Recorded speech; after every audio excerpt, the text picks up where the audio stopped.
Bismillah wassalatu wassalamu ala rasulillah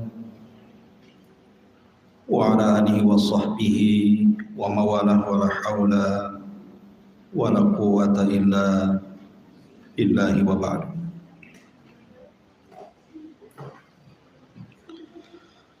Baik, kita lanjutkan kajian kita, masih membahas kitab Arba'in Nawawi, dan kita masuk pada hadis ke-16, An-nahyu anil ghadabi, larangan tidak boleh marah. An Abi Hurairah radhiyallahu anhu anna rajulan qala lin Nabi sallallahu alaihi wasallam awsini qala la taghdab faraddada miraran qala la taghdab, rawahu al-Bukhari. Dari Abu Hurairah radhiyallahu anhu, Nabi sallallahu alaihi wasallam bersabda kepada seorang laki-laki yang meminta wasiat. Laki-laki ini mengatakan, "Ausini, berikan wasiat kepadaku." Maka Rasul mengatakan, "La taghdab, jangan marah." Kemudian orang ini mengatakan lagi, "Ausini, berikan wasiat kepada." Tetap Rasul mengatakan, "La taghdab, jangan marah." Sampai beberapa kali. Hadis ini dikeluarkan Al-Imam Al-Bukhari.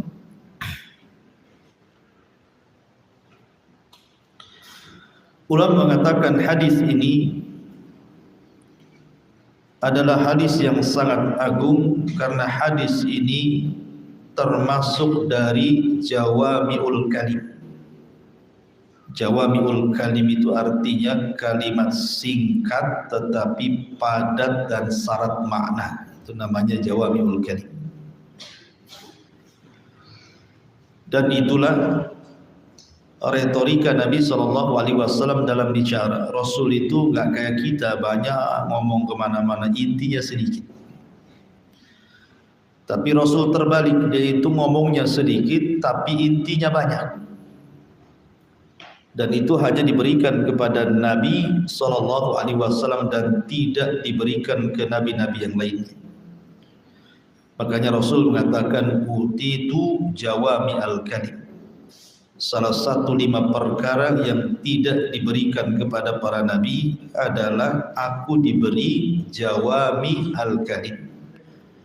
Kalimat-kalimat singkat tapi syarat dengan makna dan padat pelajaran. Di sini Nabi SAW mengajarkan kepada kita satu akhlak yang sangat baik sekali.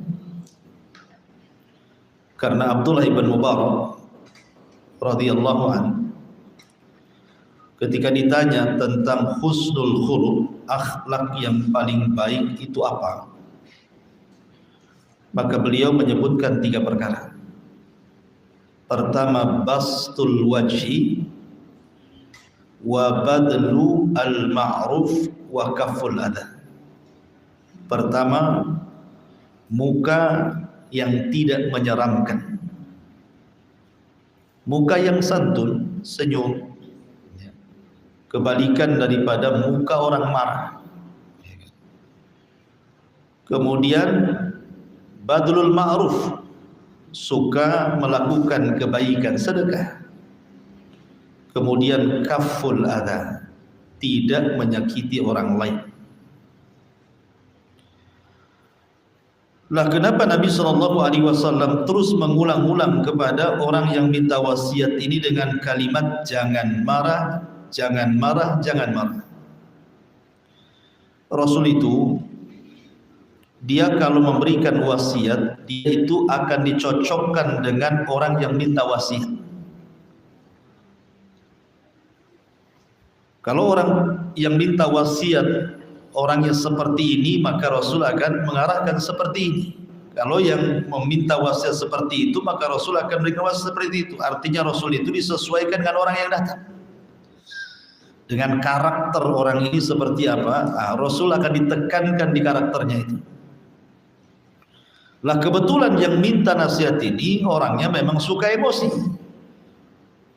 emosional gitu. Jadi Rasul menasihati tentang titik lemah dia di sini. Jangan marah, jangan marah, jangan marah. Padahal dia meminta yang lain. Ketika Rasul mengatakan jangan marah, dia mengatakan ausini, minta wasiat lagi Rasul, tapi yang lain. Tapi Rasul kekeh mengatakan la taghdab, jangan marah. Yang lain lagi, wahai Rasul, kata Rasul, la taghdab, jangan marah.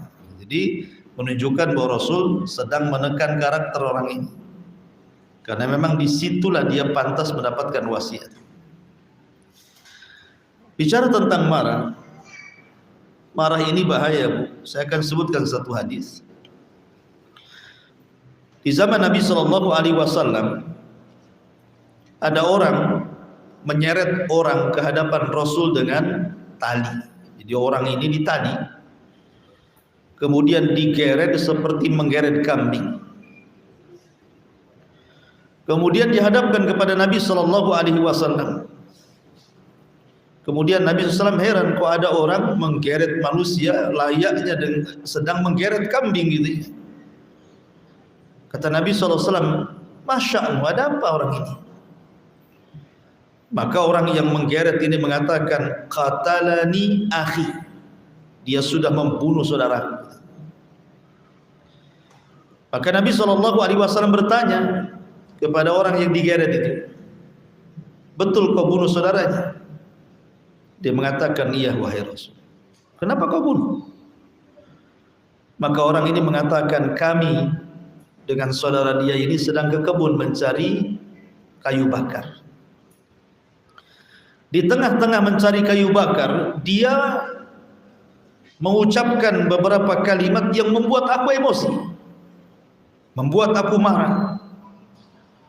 Sehingga aku ambil palu, kemudian kupukulkan di kepalanya, dan aku pun membunuhnya. Dari sini lihat akibat orang marah, bunuh orang kan. Jadi terjadinya pembunuhan dalam hadis ini akibat daripada kemarahan. Padahal yang dibunuh itu temannya yang biasa mencari kayu bakar ke hutan. Tapi kalau saat marah di depan kita itu sudah ada teman-temanan, Bu. Mau teman mau bukan, kalau sudah emosi itu semua musuh. Makanya ghadban dalam bahasa Arab itu artinya ghayalanu damil qalbi yuridul intiqam. Jadi darah yang mendidih dalam hati seseorang, kemudian dia ingin membalas dendam. Nah, itulah arti daripada ghadab. Darah tinggi ya, sedang mendidih darahnya sehingga dia ingin meluapkan kepada orang yang dimarahinya itu. Makanya orang marah itu tidak punya malu. Orang lagi marah itu malunya hilang. Dia akan mengucapkan apa saja sekehendaknya. Dia tidak bisa mengatur bahasanya. Mau depan orang satu, mau depan orang dua, mau orang ramai, kalau sedang marah, orang itu hilang malunya. Makanya kenapa kemudian marah itu sangat tercela. Akan tetapi, apakah semua marah itu tercela? Tidak. Nabi SAW itu orang yang paling tinggi akhlaknya. Tidak ada makhluk yang lebih tinggi dibandingkan akhlak Nabi SAW. Tapi Rasul marah juga. Itu Nabi itu. Satu peristiwa, Muadz bin Jabal radhiyallahu an salat Isya bersama Nabi menjadi makmum. Kemudian setelah itu pulang ke kampungnya, di kabilahnya belum salat Isya orang-orang itu. Melihat ada Muadz bin Jabal Maka mereka meminta agar Mu'adz menjadi imam salat Isya bagi mereka, padahal Mu'adz sudah salat Isya. Dan tidak mengapa, secara hukum fikih 2 kali salat Isya kan, karena salat Isya dia bersama Rasul wajib, kemudian diminta mengimami kaumnya sunnah. Masalahnya Mu'adz ini dia panjangkan pula bacaannya. Dia habiskan surah Al-Baqarah dalam 1 rakaat. Coba aku salat Isya, imam di sini baca Al-Baqarah. Besok pindah masjid ibu tuh. Ya. Jadi akhirnya ada satu makmum ini, namanya orang di belakang itu kan hajatnya beda-beda. Makmum itu punya hajat beda-beda, tidak semua sama. Punya kekuatan berdiri beda-beda, punya kesehatan berbeda-beda. Sehingga ada satu makmum ini keluar dari jamaahnya Mu'adz bin Jabal. Mu'adz menuduh dia munafik. Sampailah kabar ini kepada Nabi SAW karena Mu'adz ingin melaporkan ada orang yang keluar dari saf ketika jamaah. Akhirnya Nabi SAW yang dimarahi siapa? Mu'adz. Wa ghadiban Nabi SAW. Mu'adz dimarahi Nabi. Nabi marah. Dengan suara tinggi Nabi mengatakan, afattanu ya Mu'adz. Hei Mu'adz, engkau akan membuat fitnah di hadapan manusia. Idza shalla ahadukum falyukhaffif. Apabila engkau salat dan Anda menjadi imam, ringankan salatmu. Jangan memberatkan makmum. Ya. Dari sini menunjukkan apa? Rasul marah, emosi.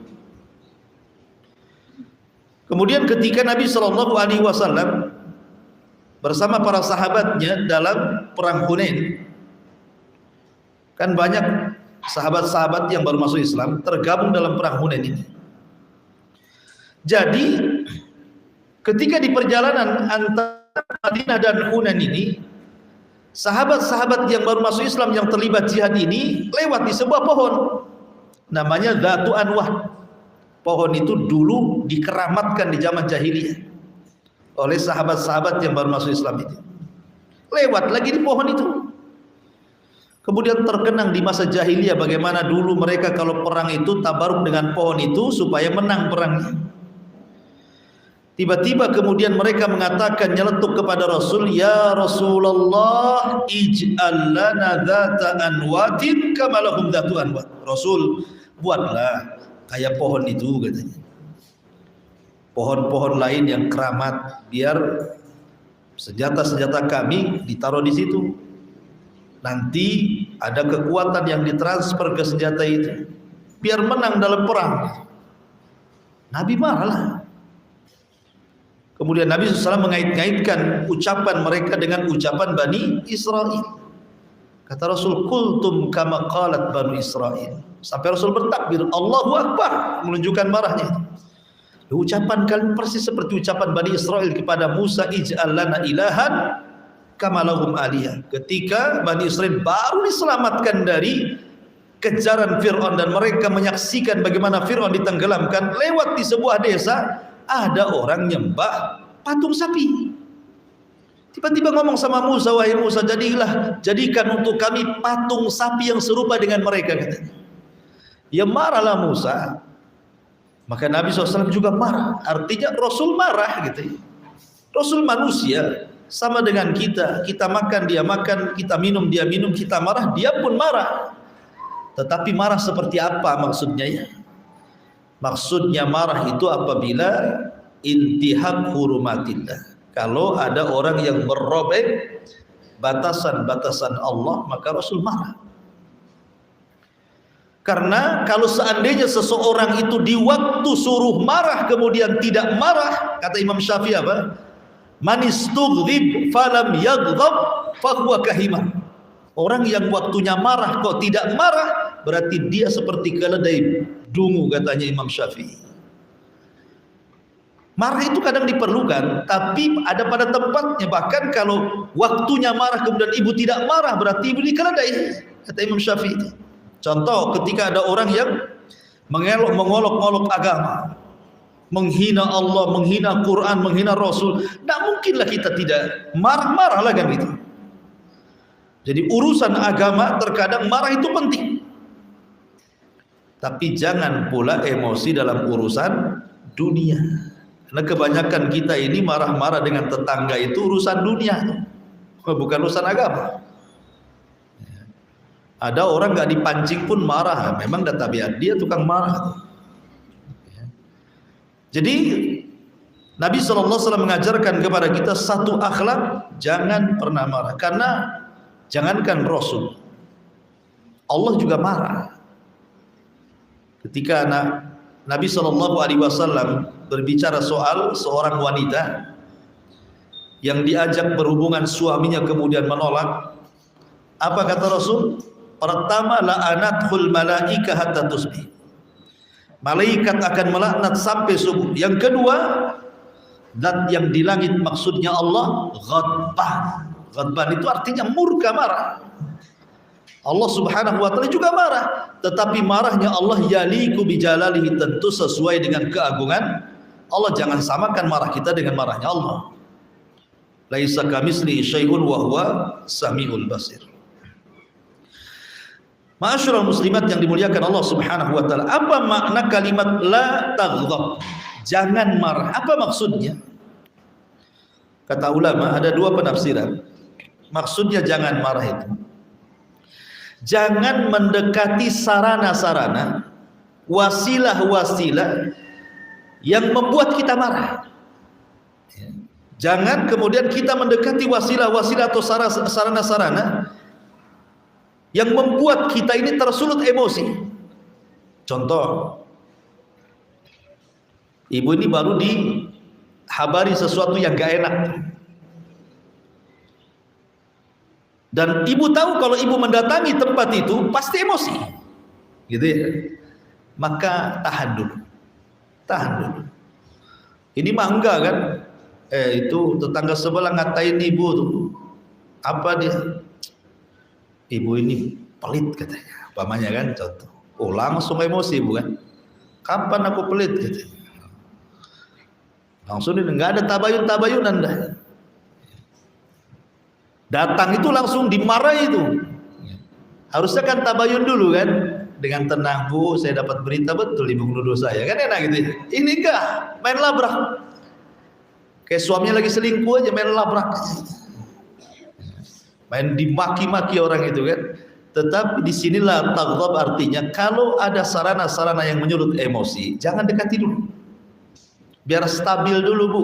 Sebab orang marah itu saya katakan kata-katanya tidak bisa disusun. Kata-katanya itu tidak bisa dicerna gitu. Kadang-kadang satu kebun binatang keluar semua istilah-istilah itu. Namanya orang lagi marah. Makanya jangan mendekati wasilah-wasilah yang menyulut emosi. Sebisa mungkin diam dulu, tenangkan dulu. Gak benar, kasih uzur. Ya. Kadang-kadang kita ini nggak mau ngasih uzur sama orang, itu masalahnya. Maunya menang saja. Ini penafsiran yang pertama. Penafsiran yang kedua, la taghdab, jangan marah itu artinya apabila telah datang perkara-perkara yang bisa mengobati penyakit marah, redam kemarahan itu. Apa saja obat-obat yang bisa meredam emosi itu? Kata Nabi SAW, yang pertama, taghyirul hal, robah posisi marah. Merubah posisi marahnya. Kalau ibu marahnya berdiri, coba duduk. Kata Nabi SAW, idza ghadiba ahadukum wa huwa qa'im falyajlis. Kalau salah seorang di antara kalian emosi dan posisinya berdiri, duduk, kata Rasul. Fa in dhahaba anhul ghadab wa illa falyattaji.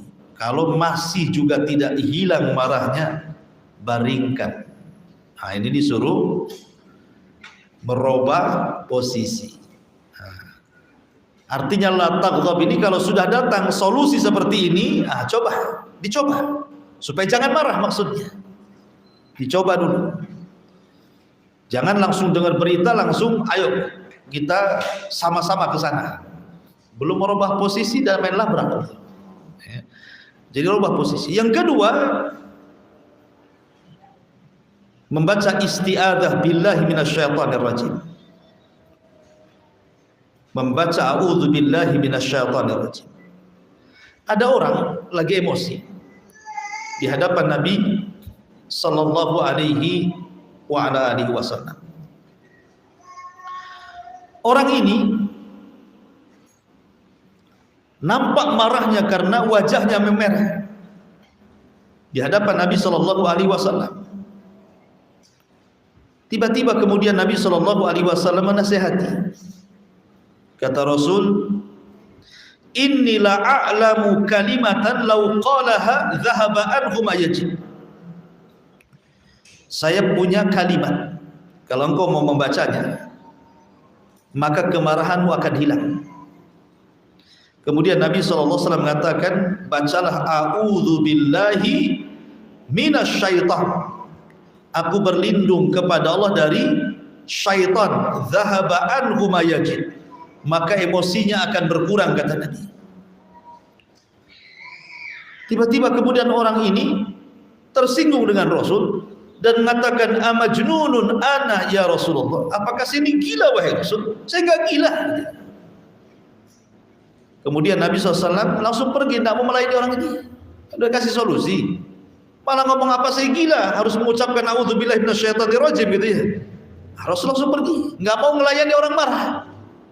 Nah, dari sini penting Bu, kalau ada orang marah, tidak usah dilayan, pergi saja.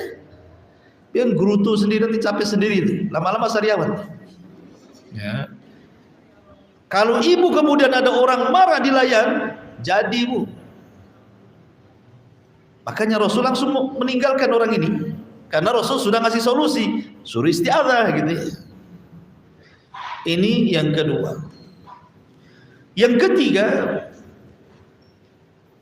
ketika seseorang emosi itu, ghabtun nafsi anil indifa'i bi awamilil ghadab. Meredam jiwa, cari hal-hal kesibukan-kesibukan yang melupakan kemarahannya. Nah, jadi apalah kesibukan ibu itu kalau lagi marah itu cari kesibukan supaya ngurangi gitu loh rasa marahnya itu, supaya pikirannya itu tidak terfokus kepada objek marahnya. Ketika ada kesibukan lain kan terbagi itu nanti itu, sehingga emosinya minimalnya kuranglah 10%, nanti turun lagi 30%, turun lagi kan begitu. Jadi ngurangi emosinya. Kemudian yang nomor 4, as-sukut. Nah, ini yang paling penting bagi ibu-ibu. Kata Nabi SAW, "Idza ghadiba fal yasqut," kata Rasul. Apabila salah seorang di antara kalian, idza ghadiba ahadukum fal yasqut. Lebih baik diam dibandingkan bicara. Berapa banyak orang-orang ketika marah itu akhirnya yang tadinya bagus kalimatnya berubah menjadi cacian, berubah menjadi makian, berubah menjadi hinaan. Ingat sabda Nabi SAW, "Innal 'abda la yatakallamu bil kalimati la yulki laha balan min sakhatillah yahwi sahibuha fi nari jahannam ab'ad ma bainal masyriqi wal maghrib." Kata Rasul, ada seorang hamba mengucapkan satu kalimat tanpa ada unsur kesengajaan, tetapi kalimat itu membuat Allah murka. Apa yang terjadi? Allah masukkan ia ke dalam jahannam sejauh barat dan timur. Orang marah itu di luar kendali. Bahkan bukan hanya satu kalimat itu, kecacian-cacian itu, bahkan mungkin banyak kalimat-kalimat cacian, makian, rendahan. Itu sudah berapa dosa itu yang mau ditanggung, dicatat oleh malaikat itu. Padahal dia mengucapkan tanpa sadar tuh. Apalagi ibu memang sudah merancang, lagi marah sudah nulis di kalimatnya ini, saya harus ngomong 1, 2, 3, 4, 5, 6. Udah kepikir tuh Sudah diagendakan tuh caciannya itu. Ini pertama ini dulu dicaci, yang kedua itu yang dicaci. sudah terstruktur itu kalimatnya itu. Nah, itu kan berapa dosa yang mau ditanggung. Makanya Rasul mengatakan idza ghadiba ahadukum falyaskut. Apabila marah salah seorang di antara kalian itu, cobalah diam dulu. Diam saja. Ya, Ustaz diam nanti setruk pula. Harus diluapkan lah karena itu. Kalau mau diluapkan, marah sama tembok. Marahi tembok. Jangan depan orangnya. Ya. Karena kesalahan itu orang banyak yang salah luap. Marahnya sama orang, objeknya suami yang kena. Itu ya. Kenapa tak masak? Enggak mau senyum pun tidak. Iya kan? Diam aja kan gitu loh. Terakhir tahu suaminya baru tengkar dengan tetangganya. Lah, kenapa kok suami yang kena? Harusnya kan suami makannya hari itu. Karena marah asal masak pula kan. Disangka micin rupanya apa itu? Gula tuh. Manis semua. Jadi di sini pentingnya as-sukut, diam. Kemudian juga yang nomor 5, an yadhkurallaha azza wa jalla, berdoa kepada Allah Subhanahu wa taala. Karena ada ayat dalam surah Al-Kahfi 24, wadhkur rabbaka idza nasit, ingatlah kepada Rabbmu apabila nasit. Nasit itu artinya kata Ikrimah idza ghadibta, ingatlah Rabbmu saat engkau emosi, saat kau marah sama orang, ingat Allah, itu maksudnya. Berzikir, berdoa kepada Allah Azza wa Jalla. Kemudian juga Allah Subhanahu wa taala berfirman dalam surah Al-A'raf ayat 200, wa imma yanzaghannaka minasyaitani nazghun fasta'idz billah. Apabila syaitan mulai menggodamu dengan godaan, segeralah ingat Allah, isti'adzah kepada Allah Subhanahu wa taala. A'udzubillahi. Jadi berzikir, berdoa supaya Allah meredam kemarahan kita ini. Karena begini Bu ya, ada satu kisah di zaman Bani Israel. Kisah ini ma'ruf, sering saya ceritakan. Ada 2 orang Bani Israel itu, dua-duanya bersaudara. Kemana-mana bersaudara, kawan baik gitu. Kayak ibu ini banyak kawan, tapi kan tidak semua akrab. Pasti ada 1-2 akrab dengan ibu. Seperti di pengajian itu kan kawan ibu semua, tapi kan tidak semua akrab, bukan? Ada beberapa kawan itu 1-2 akrab, curhat sama dia, pergi sama dia, belanja sama dia, tukar menu sama dia gitu. Jadi lah di zaman Bani Israel ini ada seorang laki-laki berkawan sangat akrab sekali. Masalahnya kontras, yang satu ahli ibadah, yang satu pula ahli maksiat. Akhirnya kemudian yang ahli ibadah ini karena kawan baiknya, tiap hari nasihati, sudahlah, berhentilah kau mabok, berhentilah kau berzina, berhentilah kau ini. Pokoknya nasihat baik, baik saja. Sampai di sini tugas orang soleh ini bagus, memberikan nasihat. Tetapi kemudian ketika dia melihat kawannya ini melakukan maksiat, menurut dia maksiatnya tidak bisa ditolerir lagi, keterlaluan, emosi, dia marah, tiba-tiba marah kepada kawannya dan mengatakan illam tatub wallahi, sampai bersumpah pula dia, la yaghfirullahu lak aw la yunjika minan nar. Kalau engkau tidak bertobat, demi Allah, ku jamin kau tidak akan masuk surga dan Allah tidak akan mengampuni dosamu. Tiba-tiba Allah takdirkan keduanya meninggal. Yang ahli maksiat yang hari-hari diomeli oleh ahli ibadah ini masuk surga. Yang ahli ibadah yang hari-hari ngomeli ahli maksiat itu masuk neraka. Lah kok bisa? Sebagian ulama ketika mensyarah hadis ini, riwayat ini, dia mengatakan boleh jadi karena orang soleh ini, orang ahli ibadah ini ketika menasihati kepada saudaranya yang ahli maksiat itu terdapat ujub. Tahu ujub? Sombong. Merasa dia taat, ahli sholat, ahli taklim, ahli ngaji gitu ya. Kemudian yang lain itu enggak sholat pun tidak, apalagi ngaji. maksiat aja. Boleh jadi karena kesombongannya itulah yang menjadikan Allah memasukkan ke dalam neraka. Karena Allah tidak suka dengan orang sombong, walaupun sombong dengan ibadah, apalagi sombong dengan dunia gitu. Sementara yang ahli maksiat itu tidak pernah menyombongkan dirinya. Memang dia ahli maksiat, tetapi maksiat tidak sampai kepada derajat musyrik ataupun kufur. Maka Allah masukkan ke dalam surga. Kemudian yang kedua, alasannya karena dia telah mengucapkan satu kalimat saat marahnya yang menjungkir balikan dunia dan akhiratnya. Apa? Melawan takdir. Nah, dia mengatakan, demi Allah, kalau engkau tidak bertobat, Allah tidak akan mengampuni dosamu dan Allah tidak akan mengeluarkan kamu dari neraka. Ini kan kalimat ini bahaya. Ini kalimat melampaui takdir Allah. Allah saja mengampuni, kok dia tidak mengampuni? Allah saja bisa mengeluarkan orang dari neraka, dia pula mengatakan tidak akan keluar dari neraka. Itu kan melampaui takdir namanya ucapan ini. Karena dia tidak mencabut kata-katanya, dimasukkan ke neraka. Dari sini apa? Buah daripada emosi itu. Orang baik aja masuk neraka gara-gara tidak bisa mengkontrol lisannya. Ya, itu pada ahli ibadah tuh. Apalagi orang jahil gitu ya. Ngeri Bu kalau saya di masyarakat dengar orang berkelahi bertengkar itu, udah apa-apa yang diucapkan itu. Baik, kemudian yang nomor berapa itu tadi? Nomor 6. Yang nomor 6, an yufakkira fi kubhi suratihi indal ghadabi. Hendaklah orang yang marah itu cobalah berpikir 2 kali bahwa ketika dia marah itu sesungguhnya dia sedang menampakkan wajah seramnya.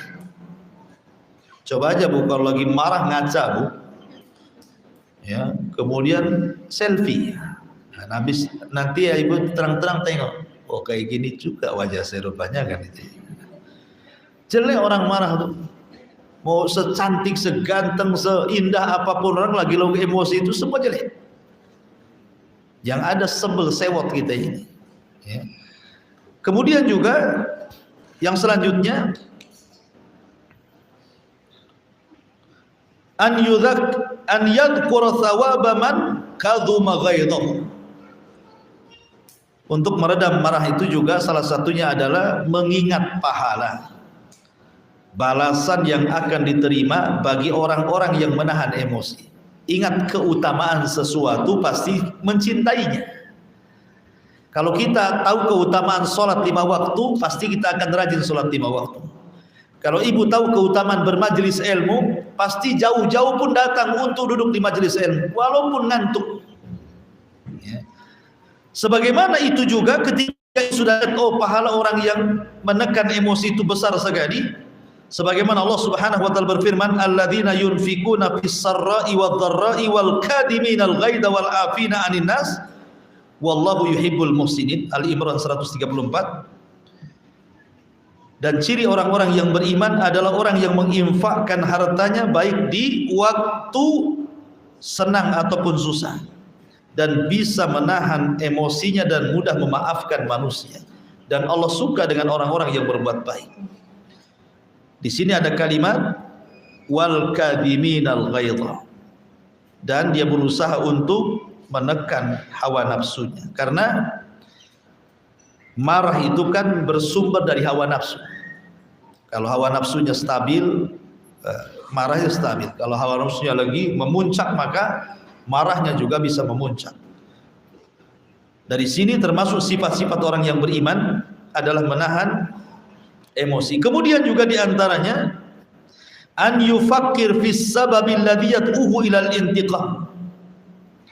Hendaklah seseorang itu berpikir kepada sebab yang mendorong dia untuk membalas ketika emosi.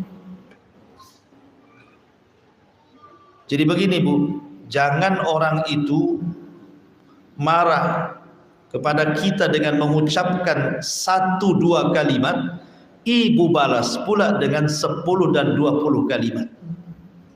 Itu maksudnya.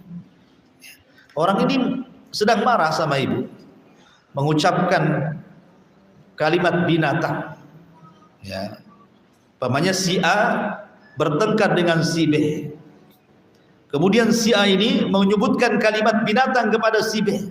Oh, dasar hamster kamu ini, umpamanya kan, yang agak lembut lah, yang itu tidak usah diucapkan itu. Hamster ke hamster. Lah kalau dia cuma menyebut kalimat itu, Bu, kalaupun kita harus membalas, maka jazaa'us sayyi'ah sayyi'atu mithluha. Kalaupun kita harus membalas dengan keburukan yang diberikan kepada kita, maka balaslah dengan keburukan yang sama atau maafkan. Maksudnya apa? Kalau dia mengatakan, oh dasar hamster, kamu juga hamster, itu saja cukup, karena dia ngomong itu. Jangan pula ibu tambah, kamu hamster, kucing juga, curut juga, itu udah nambah-nambah, Bu. Nggak boleh. Kalau dia nyebut kalimat satu itu saja, dibalikin lagi kalimat itu, maksudnya begitu. Itu kalau mau membalas maksudnya. Tapi kalau memaafkan jauh lebih baik. Karena begini, jangan kemudian tadinya ibu tidak punya dosa jadi punya dosa, begitu maksudnya. Gara-gara emosi ini, yang tadinya tidak punya dosa jadi buat dosanya banyak tercatat jadinya. Karena tadi menambah jadinya, ya. Mencaci maki orang itu satu kalimat nyaci maki, ibu berkalimat-kalimat membalasnya. Ya. Makanya di sini penting seseorang itu berpikir gitu ya, tentang sebab yang menjadikan dia harus membalas itu. Berpikir kata-katanya juga dipikirkan, jangan asal ngomong gitu. Kemudian juga an yahdhara nafsahu akibatal adawati wal intiqam. Hendaklah seseorang itu, hendaklah jiwa itu menghindar akibat dari emosi itu. Akan muncul permusuhan, akan muncul balas dendam, akan muncul kata-kata yang tidak mengenakan, akan muncul kata-kata hinaan, kata-kata makian. Bahkan lebih daripada itu akibatnya apa? Akibatnya putus silaturahim. Betapa banyak gara-gara emosi dan marah putus silaturahim antar keluarga. Anak tidak mau nyapa orang tuanya, orang tua tidak mengakui anaknya, bahkan orang tuanya mengatakan, "Nana, kalau tahu gini sudah kau cekik kau sejak bayi," gitu. Bagus kau tidak lahirkan kamu. Emosi, ya kan? Saudara sudah tidak kenal saudaranya, tetangga sudah tidak kenal tetangganya. Udah bang, kita jual saja rumah ini. Mau pindah ke mana, jual lah bang. Mau jual berapa? Terserah, separuh pun tidak apa-apa. Enak saja kata suami. Gitu. Kenapa? Udah nggak tahan dengan tetangganya, karena emosi kan itu. Jadi hubungan kawan hilang, kerabat hilang, bahkan hubungan antar orang tua juga hilang. Bahkan lebih daripada itu bisa terjadi pembunuhan. Membunuh itu gara-gara emosi gitu, menampar, memukul, menzalimi, mengambil hak itu gara-gara emosi itu. Makanya kemudian tahulah akibatnya apa gitu. Kalau orang berpikir tahu akibatnya apa, tentu tidak akan emosi. Masalahnya orang emosi itu tidak sempat kepikir ke situ. Kalau sudah emosi itu tidak mikir dia, ya kan? Udah marah itu marah sekali. Makanya penting isti'adzah itu. Adapun tentang hadis, apabila seseorang marah dia berwudu, hadis ini didhaifkan para ulama. Ada yang mendhaifkan para ulama. Tetapi kalaupun mau dilakukan, maka itu sebuah kebaikan. Karena bagaimanapun setan itu akan membuat kita marah, sementara setan terbuat dari api dan api bisa dipadamkan dengan air. Maka berwudu. Kemudian sholat.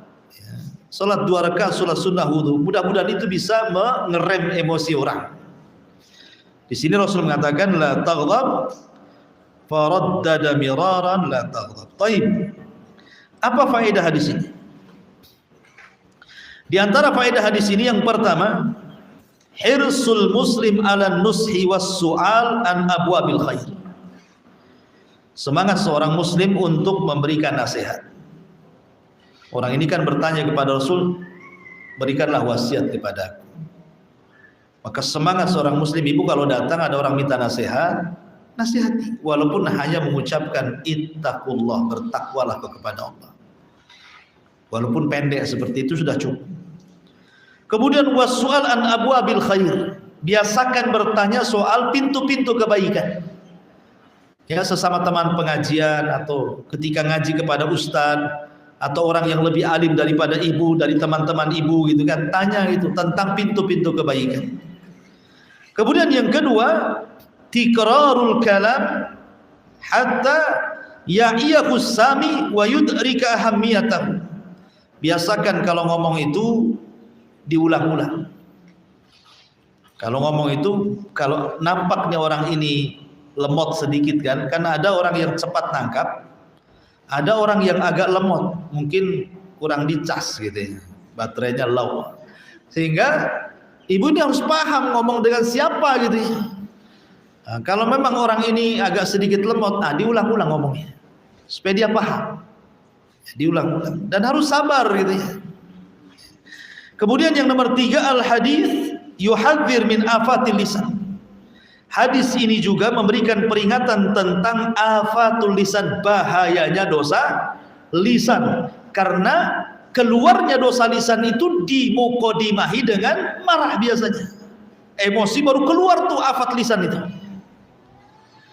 Kemudian yang nomor 4, al haditsu yakhussu ala istinabi asbabil ghadabi wa nataijihi minal aqwali wal af'al. Hadis ini mendorong untuk menjauhi apapun sebab-sebab yang mengantarkan kepada kemarahan. Tinggalkan hal-hal yang bisa, wasilah-wasilah yang bisa mengantarkan kepada emosi, tolong tinggalkan. Pamannya, ibu dapat WA dari suami yang menyulut emosi ibu ya. Kalau bisa matikan handphonenya. Handphonenya matikan, enggak usah pakai 1 hari itu. Ustaz enggak bisa nonton sinetron. Itu drama Koreanya di situ pula. Jadi begitulah caranya. Sebab kalau ibu masih pegang handphone itu, sementara itu penyebab emosi ibu. Jadi emosi itu. Apalagi kalau sudah berbalas pantun, wah jadi. Jadi makanya kalau ini yang menjadikan penyebab ada emosi dengan suami, matikan, taruh. Sudah, diam saja di rumah. Kemudian yang nomor 5, yajibu 'alal muslim an yatahalla bi makarimil akhlaq. Wajib atas seorang muslim itu untuk berusaha menghiasi kehidupannya dengan akhlak-akhlak yang terpuji. Salah satu akhlak yang terpuji adalah menghindari emosi. Tapi sekali lagi, emosi itu atau marah itu ada 2 macam. Ada marah yang terpuji, ada marah yang tercela. Marah yang terpuji kalau agama dirobek, Allah dihina, Rasul dihina, Al-Quran dihina, agama dihina, itu marah terpuji. Kita harus marah ya. Tapi kalau soal dunia, jangan marah ya. Kalau soal dunia itu kan bisa diselesaikan. Tetangga naruh sampah gitu ya, kok ada di samping rumah ibu, baunya kemudian masuk pula ke jendela, kan bisa ngomong baik-baik, kenapa mesti emosi? Kemudian juga diantara ilaj al-ghadab secara umum, secara ringkas ya kan, pertama isti'adah kepada Allah, yang kedua mengingat tentang keutamaan meredam kemarahan, kemudian yang ketiga mengingat apa yang terjadi dari kerusakan dari akibat kemarahan. Kemudian yang keempat, berusaha untuk merubah posisi. Kemudian yang nomor 5, cobalah mandi ataupun berwudu. Kalau lagi emosi sekali, mandi aja atau wudu sekali gitu. Kemudian juga yang selanjutnya, ingatlah tentang takdir Allah Subhanahu wa taala. Arti mengingat takdir itu maksudnya begini-gini. Kalau ada orang yang emosi sama ibu, memaki-maki ibu, ya, boleh jadi mungkin orang itu maki kita, menyulut emosi balik kita ya, itu sudah dicatat di Lauhil Mahfuz sebelum Allah menciptakan langit dan bumi 500 tahun. Bahwa orang itu hari ini akan marah sama saya jangan marah. Gitu maksudnya ya. Itu ingat takdir itu seperti itu. Jadi kita kembalikan. Wajarlah dia marah, semua sudah dicatat hari ini harus marah. Ngapain kita harus ikut marah gitu maksudnya ya? Itu maksudnya di situ ingat takdir Allah. Ingat takdir Allah. Kemudian juga an yatadzakal insan hilmallahi an ala ibadihi. Ingat kepada kelembutan Allah kepada hambanya. Tidak mungkin orang itu yang menyulut emosi kepada kita itu akan marah terus. Jangan terpancing.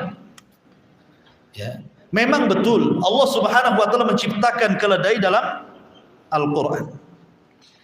Dan Allah Subhanahu wa taala menciptakan suara keledai, itu pun disebutkan dalam Al-Qur'an. Dan Allah juga menyebutkan suara yang paling buruk itu suara keledai. Inna ankarul aswat la sautul hamir, kan? Seburuk-buruk suara itu suara keledai, kata Allah. Jadi Allah yang menciptakan keledai, Allah yang menciptakan suara keledai, dan Allah yang mengatakan seburuk-buruk suara keledai. Maksudnya apa di sini? Ada orang-orang itu yang diciptakan seperti keledai, Bu. Dia diciptakan Allah. Kemudian dia bisa berbicara, Allah juga yang bisa menciptakan dia bicara, tapi ada pembicaraannya itu yang buruk yang keluar. Nah, ini. Jadi ada orang yang seperti itu, memang Allah ciptakan itu nyakiti ibu saja hari-hari gitu. Tetangga itu kayak memang diciptakan kayak gitu kayaknya. Memang dia diutus untuk menyakiti kita.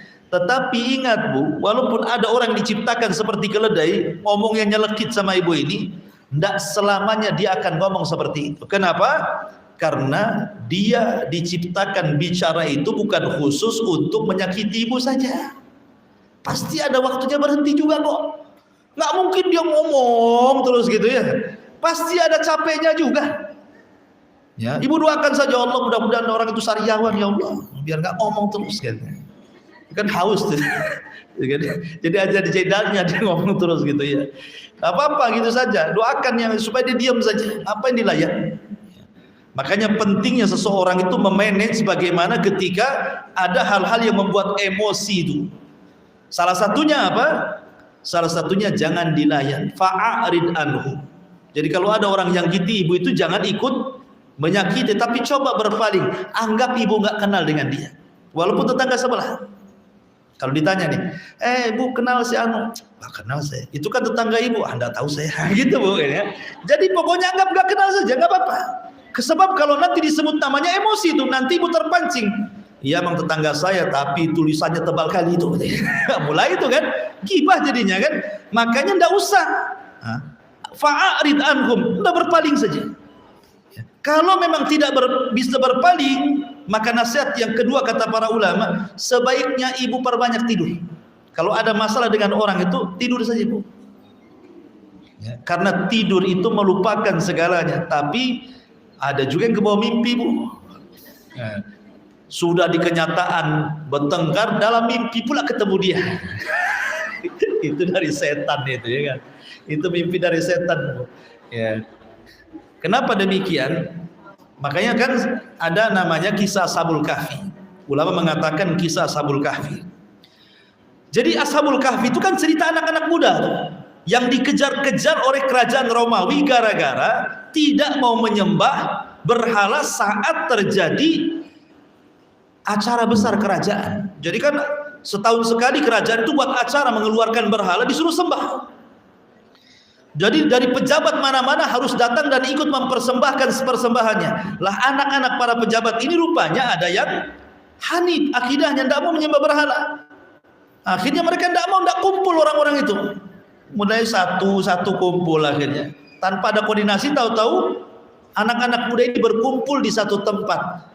Awalnya tidak saling bicara karena takut mata-mata, tapi lama kemudian bicara, kenapa kamu di sini? Kemudian diceritakan, saya tidak mau nyembah ini. Yang satu sama, oh kita sama kalau gitu. Rupanya terciumlah kepada sang raja zalim Romawi itu. Akhirnya ditangkap, disuruh nyembah berhala, kalau tidak dibunuh. Kemudian anak-anak muda ini meminta waktu 3 hari untuk berpikir. 3 hari untuk berpikirilah, kabur anak muda ini. Masuklah ke dalam gua. Kemudian di gua ditidurkan pula 300 tahun lebih. Pas bangun, tiba-tiba kemudian dia melihat penguasanya bukan yang lama lagi. Penguasanya sudah penguasa yang baik, yang beriman kepada Allah Azza wa Jalla. Kata ulama, lihat Ashabul Kahfi mengalahkan musuh hanya dengan tidur. Itu maksudnya. Mengalahkan musuh tanpa harus dibalas, gitu maksudnya. Nah, dari sini juga kita bisa mengalahkan musuh, tidur. Ya, daripada kita layani, tidur. Kalau kepikiran, tidur. Ya. Kepikiran lagi, tidur lagi. Gak bisa tidur, minum obat tidur. Gitu. Intinya Bu ya hindari sajalah orang-orang kayak gitu. Banyak beristiadah. Nah, itu diantaranya pentingnya seseorang itu tidak peduli dengan orang, dan itu bagus gitu ya dalam memanage emosi. Taib sampai di sini. Nah, boleh jadi ada yang bertanya, silakan.